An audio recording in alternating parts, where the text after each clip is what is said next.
name is Fiona Tuomey and I'm the founder and CEO of the suicide bereavement charity HUGG.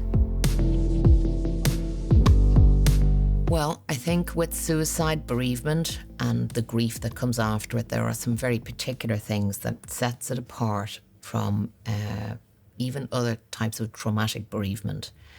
The big question is the why, which comes after a suicide.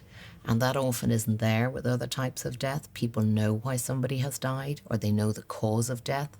With a suicide, it gives people a huge pause for not only trying to work it out, and it's a question that will never be answered, but also things that people maybe don't think about. You become like a forensic detective. You go over every single part of that person's life. You know, you're questioning your own feelings about the person and how they perceived the world or how they perceived you. You know, what could I have done differently? Could I have prevented this from happening? What could I have done to have stopped this from happening? So questions that just go on and on and on, and can really feel like they're going to drive you insane. They don't let up. It's like an earworm, and you're going over things over and over and over again.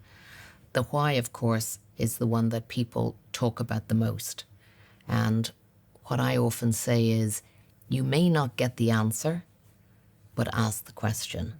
And when you ask the question, you may not only find a little path to understanding what's happened, or maybe you've just exhausted all the questions you could ask and come to the realization that there is no answer.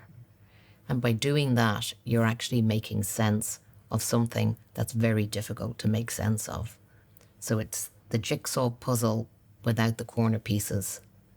You're trying to find a picture about something that's very complex, and you're trying to figure it out on your own without the help of the person who knows the answers. So all of that comes into play. So that's on top of the grief that you're already feeling. So that's a huge layer and a burden that people carry. And that's probably what makes suicide bereavement different for very many other types of bereavement.